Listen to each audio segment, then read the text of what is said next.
reviewing the scientific literature to answer your questions about gender diversity. This is Classroom Psychology.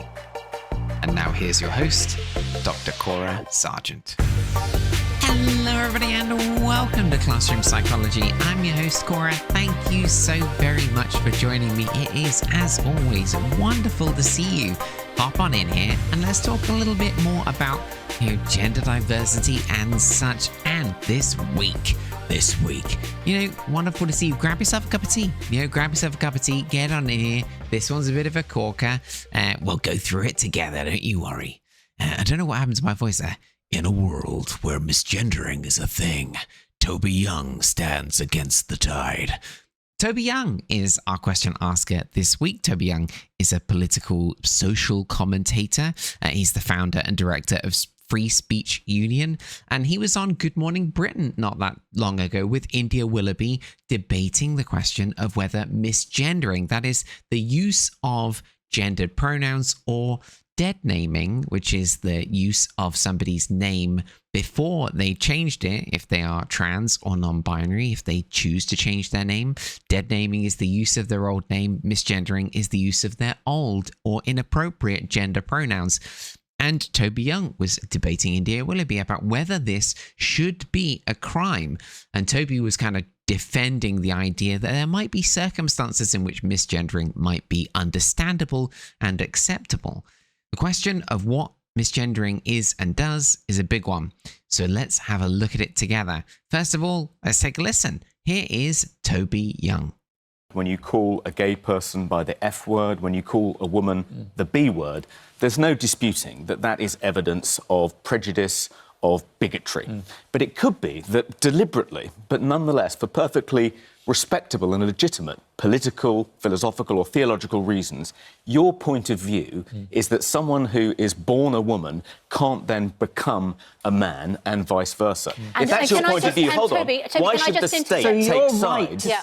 Why should the state take sides? Really interesting question from Toby Young, asked, as they often are, in the form of a confident declaration, but I think it's a reasonable question. Why shouldn't we allow people to misgender one another? Seems a bit like an obvious question, actually, but why shouldn't we allow it? What are the potential outcomes of misgendering or deadnaming? And why should we be careful about making sure that people don't do it, even for, in inverted commas, legitimate reasons? Now, before we get started, as I often do, we'll bring it to your ears, my experience. So I took the name Cora, that was about 12 years ago-ish. Maybe 11 years ago, I took the name Cora. I first started, I had the name Tom given to me. And obviously, I was gifted with he, him pronouns. And I made the change some 10, 11 years ago. I think, I found myself in a strange space during transition, somewhere twixt, male and female.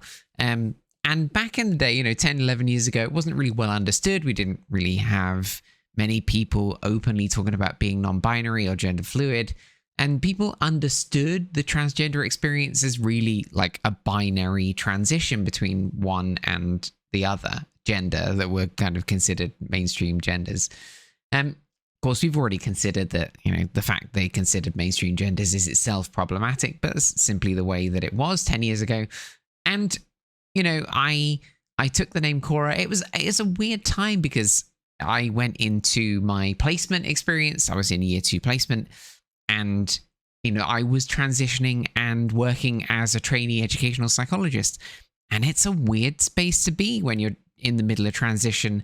People aren't quite sure how to refer to you. And, I had a boy name, but I was, very femme in my presentation. And in order to create some consistency, maybe a little bit before I was quite ready, but I would get there eventually. I chose a name. Now, listen, it took me a while to choose a name. I chose a few. I started with Simi Shade, which I thought was a pretty cool name. Simi. But my friends, they considered that maybe that sounded like an exotic dancer, and hey, no shaming of exotic dancers, but it wasn't quite the sound I was going for as a trainee educational psychologist. So, they ruined it for me. Basically, is what happened. My friends ruined the name. If you're named Simi, it's a beautiful name. Nothing against the name Simi, just didn't suit me. So I started with Autumn. I went with Autumn, and my friends were like, listen, Autumn's a great name, but, once again, it's sort of, you kind of sound like a little older than you are. Like Autumn reminds me of autumn years, it kind of sounds like an older name. And I was like, you freaking ruined it again. You ruined it. So we can't go with Simi. We can't go with Autumn. What the hell do we go with? And I'd like to say that, Cora came to me in a dream or something, but it didn't. I watched Tron. And Tron was awesome, has this great character called Cora in it with a Q. And I kind of wish I'd gone with the Q, but I went with the C because I do not want every time I say my name and people are like, oh, C-R-R-A. And I'm like, no, it's Q-U-O-R-R-A. Like, I don't want to have to spell my name out to every person who I ever share it with who needs to write it down, So I went with C-R-R-A, and I like it. I like the name Cora. But people found it hard when I first started. People did find it hard to use that name consistently because they were used to seeing me as Tom and used to he, him pronouns. And the rule that I came up with was that family get a free pass while they're on the journey. Everyone was trying their best and people just got it wrong. But most of the time, if they were trying their best, then family get a free pass. No judgment as they're trying on their journey. And some of my family took a while to, get used to she, her pronouns. I had some family members who were using they, them pronouns for a while and then, found their way to she, her. And it isn't easy, right? But it wasn't philosophically problematic. I don't think people were doing it deliberately or had a difficulty with anyone being trans. People were enormously accepting. It just takes a beat for people to get used to it. So misgendering and deadnaming happen as a part of transition. It's a natural part of transition as far as I'm aware. From my own experience, it just happens. People do their best, but they get it wrong, and that's okay. But the kind of misgendering or deadnaming we're describing here that our wonderful question asker has asked is for sure not that kind of misgendering or deadnaming. This is more of a philosophical difference, a belief from our question asker directly, a belief that transgender people, that people who are assigned male or female at birth, cannot change that assignment, that they cannot change who they are, that they cannot become the person that they always were on the inside, that they are stuck as the person with the name and gender pronouns that they were assigned at birth. That philosophically, the belief that you cannot change your gender. Now, this might seem like a trite difference, but it actually turns out to be quite relevant because misgendering and deadnaming in themselves don't seem to necessarily be all that problematic. Maybe a bit, and we'll come to it, but it seems that misgendering and deadnaming, when there is some kind of maleficent force behind it, when it comes with some associated stigma, the outcomes are much more significant for people who are, gender diverse. Now, we're going to talk about all of this, but I think what gets really good, because you can imagine that it could get a bit dark as we start to talk about all the very negative outcomes of sort of misgendering and deadnaming, particularly when it's associated with some stigma. But actually, there's some pretty cool studies that we're going to end with, which are looking at the chosen name use and chosen pronoun use, like correct pronoun use, and the positive impacts that we can have on a gender diverse person's life just by using their chosen name and the pronouns that they feel are right for them. So we'll come to that research too. But first, misgendering and deadnaming. Let's take a look. So quick definitions then. We sort of defined it practically, but let's define it in terms of how the literature defines it. So misgendering is the use of, it's often through pronouns. I mean, there can be some misgendering in other ways, some kind of strong external indicator that somebody sees you as a particular gender that is not the gender with which you identify. And this is most commonly with pronoun use, right? Because particularly in the English language, we use pronouns to refer to people fairly often, right? He, him, she, her, they, them. We use pronouns all over the place. Now, somebody might say, listen, I use she, her pronouns because that matches the gender with which I identify, or he, him pronouns, or they, them pronouns, or many of the neo pronouns that also exist to describe rarer, less common places on the gender spectrum. Now, and deadnaming is just the use of somebody's name that they changed from for gender-related reasons, right? So lots of people change their names to kind of embody a more gender diverse space. So like embody either a gender that's different to the one that they're assigned at birth, or indeed to kind of enter into a more non-binary space or a gender fluid space. They might have multiple names for different days. Lots of different possibilities here. But using somebody's name that they no longer use is described as deadnaming and is definitely problematic. I mean, it outs somebody as gender diverse apart from anything else, as does misgendering. So you can see why it would be problematic. Now, our journey starts with Whitley and colleagues in 2022. So Whitley and colleagues took a look from 2018 to 2019. They were a research team associated with the Sociologists for Trans Justice Initiative, which itself was affiliated with the American Sociological Association. And they conducted an online survey of transgender and intersex graduate students, people with differences of sexual development within the US, to learn about the experiences of those populations. And they took a look at misgendering and deadnaming specifically. Now, the study wasn't so interested in experiences of like one-off misgendering or deadnaming, because that stuff happens to basically every gender diverse folk I've ever met, right? We've all experienced it as a part of life, sadly. But they were interested in experiences of chronic misgendering.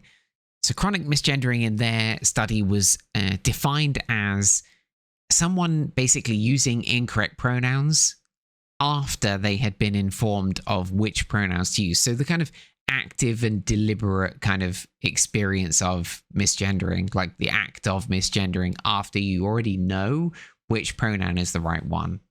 It's a reasonably diverse sample. 45% identified as having a disability, 81% identified as white, so quite white heavy. 80% were 33 or under, so a fairly weird sample with a fairly high rate of disability in American universities.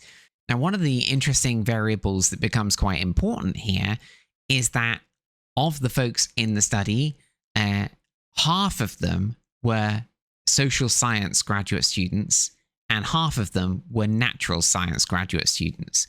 And this gets really interesting because they found very different experiences depending on which kind of science you're engaged in. So here's where things get really interesting. So of their 250 transgender students in the survey, they found that 30% experienced like some level of chronic misgendering. That is, the misgendering from somebody after they had told them what pronoun they preferred, right? The sort of active misgendering.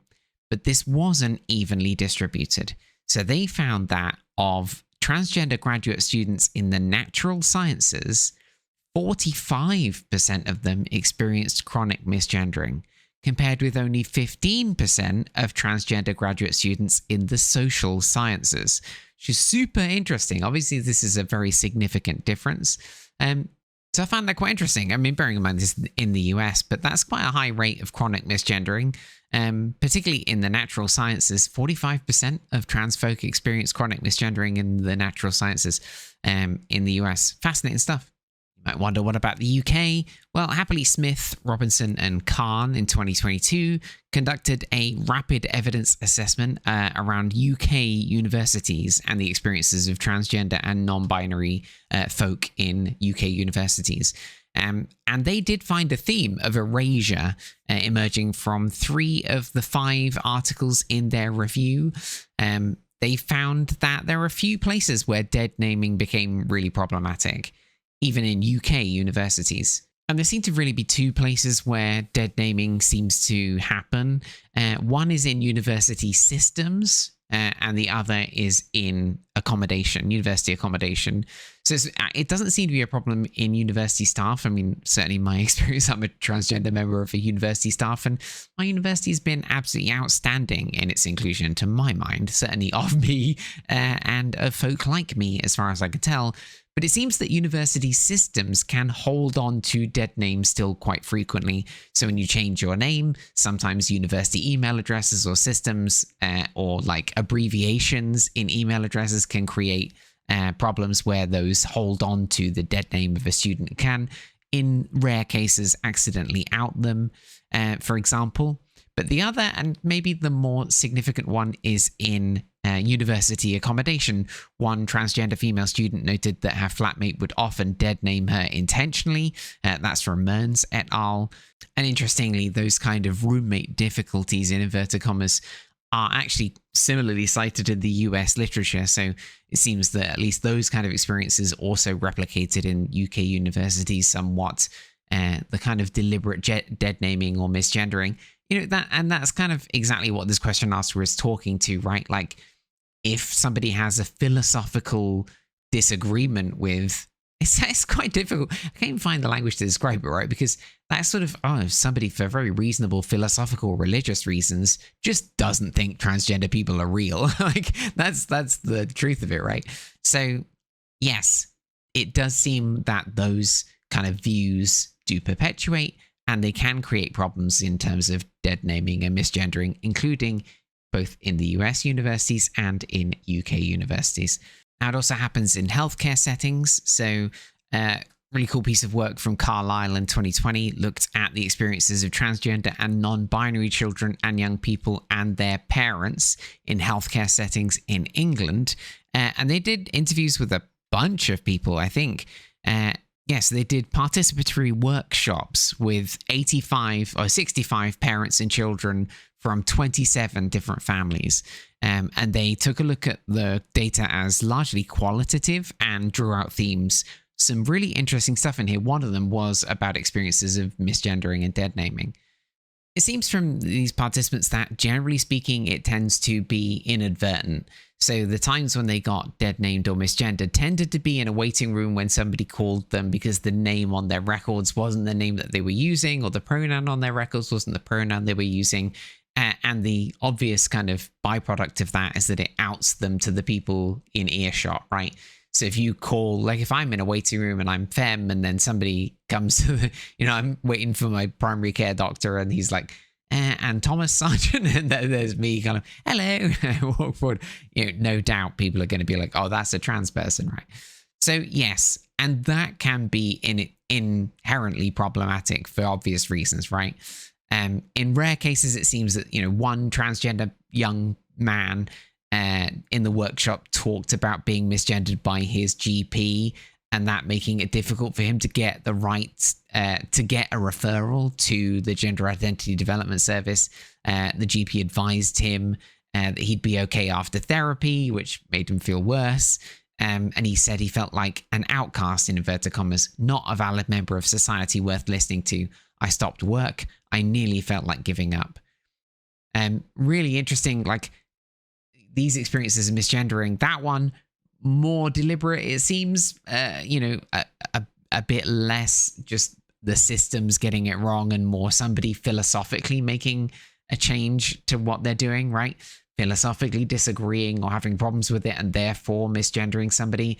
And again, it's only a sample size of 65 here, but it does seem in there that it seems to be the worst case when people do it for reasons that are more philosophical or that communicate some level of stigma, right? So we're starting to get a sense of like the nuance of the experience of being dead named or misgendered. But the best one that I can see, like the most rich experience I've seen, comes from Sinclair Palm and Chockley in 2022. The paper's called "It's a Giant Faux Pas," talking about like transgender people's beliefs about dead naming and the term dead name. Really interesting paper in and of itself. But they have this beautiful quote from a young gender diverse person. And they say this: "I think that people just don't realize the frustration, the trauma, and how upsetting it is to hear someone say it, even when they're like, oh, I've been making sure not to call you dead name," and they actually use it. And you're like, oh no, I just don't mention it. It's supposed to be dead. Somebody described it as, in this study, brilliantly, insidious identity warfare, which I think is absolutely stunning way to describe it. Very cool, particularly again when we're talking about this kind of more chronic or more deliberate or philosophically driven or stigma driven misgendering and dead naming. Now, I'm really interested in the mechanism here. I'm really interested to know, so what does misgendering and dead naming actually do to people on the other end of it? So Macklemore is where we're going to first start our journey.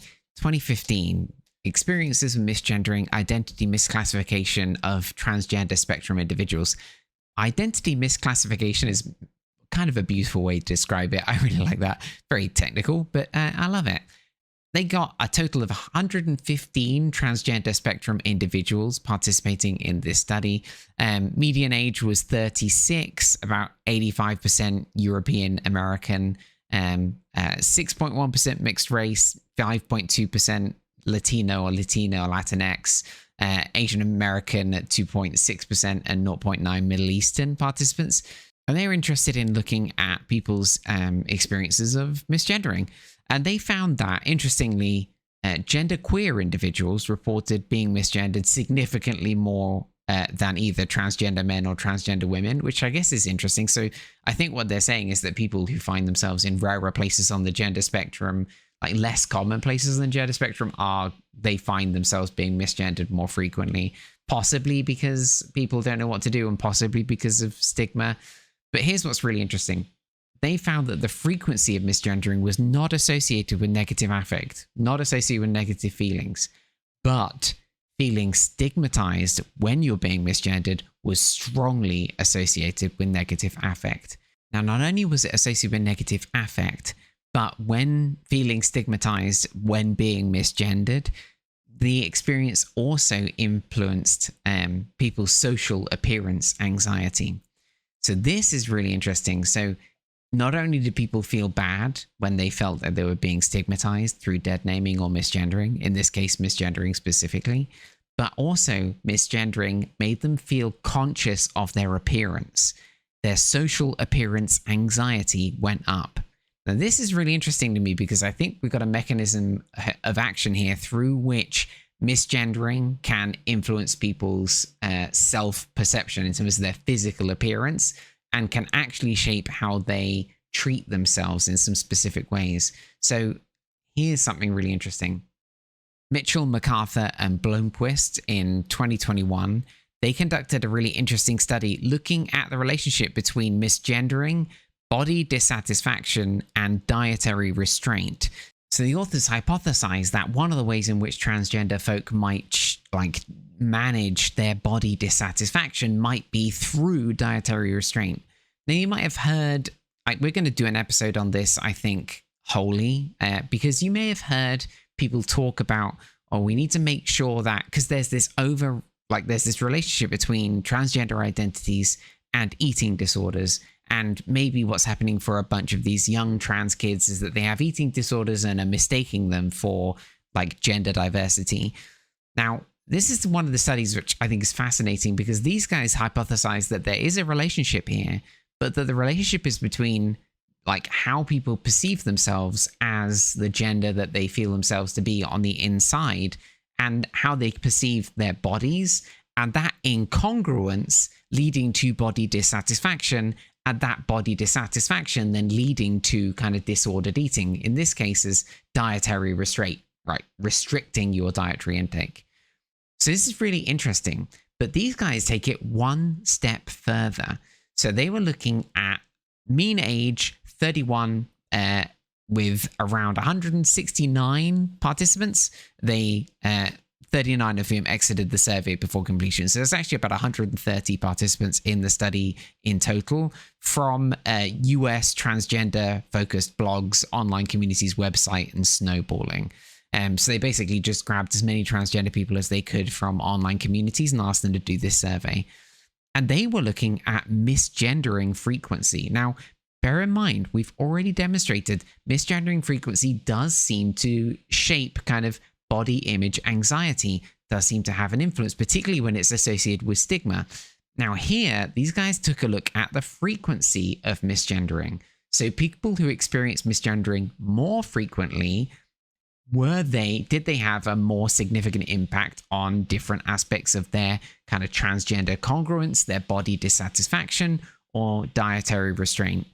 And what they found was that there wasn't a direct effect of misgendering frequency on body dissatisfaction. There wasn't a direct effect of misgendering frequency on dietary restraint, but there was a very strong indirect effect.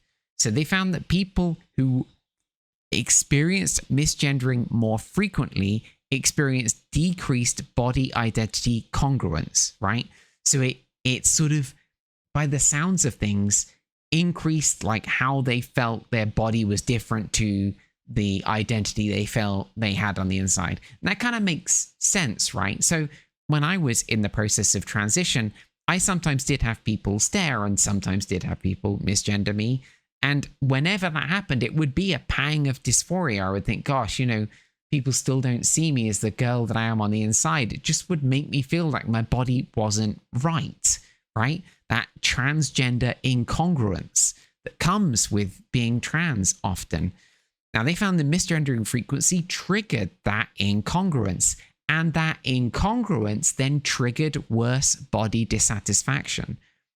Fascinatingly, then body dissatisfaction triggered dietary restraint. So they have misgendering frequency did impact on eating, did impact on dietary restraint, but not directly, only because misgendering frequency changed how people perceived themselves in terms of their incongruence, right? It changed how they saw their bodies. They got more body dissatisfaction from that triggered incongruence, and that then influenced their dietary restraint. The researcher says, consistent with previous research finding that they found that transgender individuals use dietary restraint to increase their body identity congruence, particularly in this study in the context of misgendering, which can trigger it. How fascinating is that? All right, now on to the other side of the coin. Now, Restart and colleagues in 2020, cracking piece of work, legal gender marker and name change. That's what they were interested in. They conducted two studies that participants could have been involved in both, with 600 participants in the original sample. But with the study that we're going to focus on, they had 503 participants in total. Now, they were interested. Now, these guys are, it's a fairly diverse sample, 31.4 years of age on average, about 1/3 identified as transmasculine, another third identified as non-binary, just over a quarter identified as transfeminine, and a small proportion identified as another gender identity entirely, about 1.6%. 82% were non-Hispanic white, and 2/3 were employed. Only 14.8% didn't receive any college education. Now, these guys found that essentially the opportunity to change your gender marker on your passport or driver's license on official documents had a positive effect on people. So people who had changed their gender marker on both documents had a lower odds of experiencing emotionally upsetting response due to gender-based mistreatment. So they found that people who had changed their gender marker on at least one document had approximately half the odds of experiencing emotionally upsetting responses due to gender-based mistreatment compared to those who had not changed their gender marker on any documents. So this is really interesting, on either major documents like passport or driver's license. This is really interesting to me. So people just having the opportunity to change those markers. Now, it's not in isolation, of course. They may be further down transition. They may be able to sort of exist in the world with more support if they have the opportunity to change their gender markers. So for sure, this isn't an isolation. But, just like having the opportunity to change their name on their passport or driver's license, like that reduced the odds of experiencing emotionally upsetting responses, which I think is huge. Like it reduced the odds of experiencing depression, anxiety, or global psychiatric distress. So, this is a wonderful thing. Just the opportunity to change your name and gender marker on important documents can have quite a protective effect. Now, of course, not in isolation. And for sure, I can hear you cry, but Cora, this isn't going to be in isolation. The opportunity to have the chance to change the gender marker and name on these documents isn't going to be afforded to everyone equally. And what happens if we control for, race and ethnicity? What if we control for sexual identity, age? Like, what if we control for financial variables or for location, like where people live? It's going to change things, isn't it? And yes, thankfully, we also have the amazing Russell, Pollitt, and Lee and Grossman from 2018, chosen name use and its link to depressive symptoms, suicidal ideation, and suicidal behavior among transgender youth to answer that question. Now, these guys took a look at a community cohort sample of 129 transgender and gender nonconforming youth from 3 US cities. One in the northeast of the country, one in the southwest, and one on the west coast. So they're interested in the relationship between chosen name use in more contexts, like how many contexts somebody felt okay to use their chosen name, and in those contexts, people were using that chosen name, and depressive symptoms, suicidal ideation, and suicidal behavior in transgender and gender diverse communities. But of course, they controlled for some really interesting variables. They controlled for gender identity, race and ethnicity, sexual identity, age, access to free school meals, which is really interesting, or study site, what part of the US it was located in. And they adjusted for the total social support that a person was receiving. So this isn't down to any of those factors. This is just chosen name use in isolation. And chosen name use in more contexts predicted fewer depressive symptoms and less suicidal ideation and suicidal behavior. An increase by one context in which a chosen name could be used decreased depressive symptoms by 5 points, 5.3 points on their scale.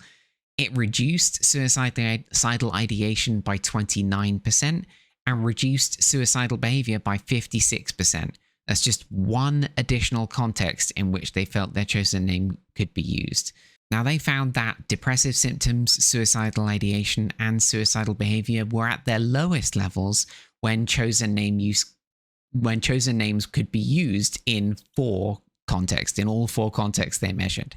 So if they're using their chosen name use across the board, that was when they were at their most emotionally well. That, to me, is actually huge news, right?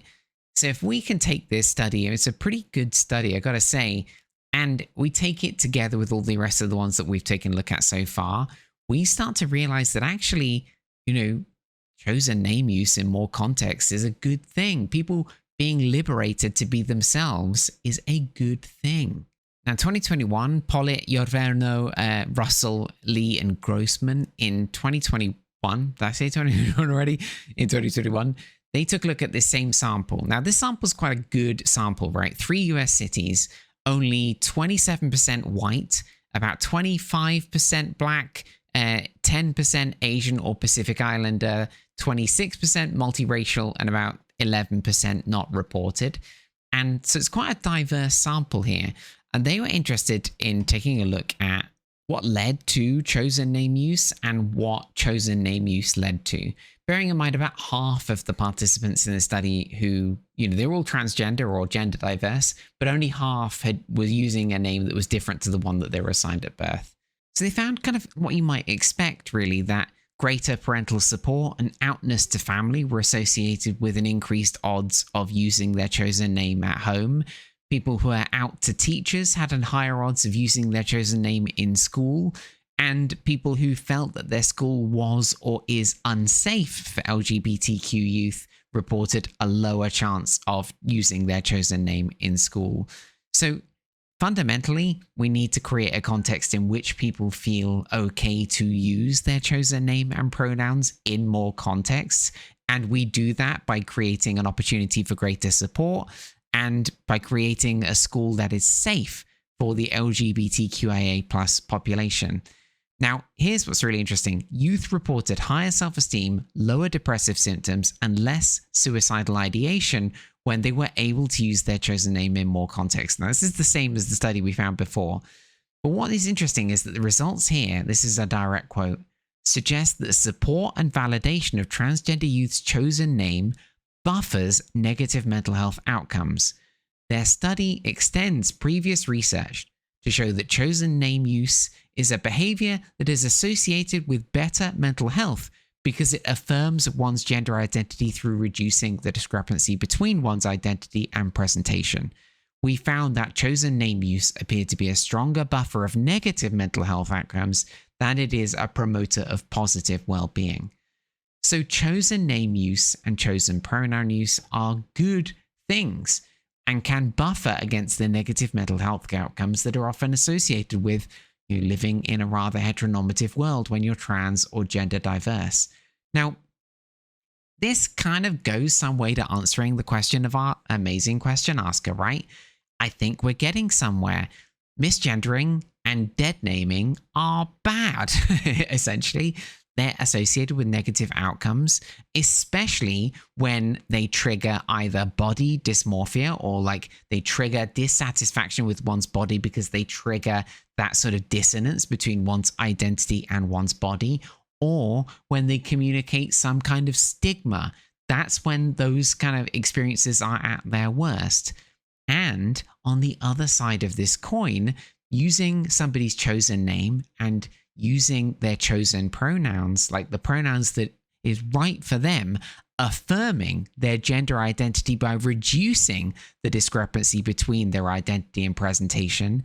By affirming their identity with just chosen name and pronoun use, we can buffer the negative mental health effects that they might otherwise be experiencing. So this is all we need to do, right? As a community coming together, all we need to do is to create schools, to create education systems, to create home environments, to create healthcare settings that affirm people's experience, that use a chosen name and that use the pronouns that are right for them. And if we can do that, right? If we can create a world where everyone is affirmed in their identity that reduces that discrepancy between identity and presentation, then we create a world where everyone can find a place to belong. Thanks so very much for joining me. You are extremely welcome here. It's been wonderful to see you. This is Classroom Psychology, and I look forward to seeing you, as always, in the next one.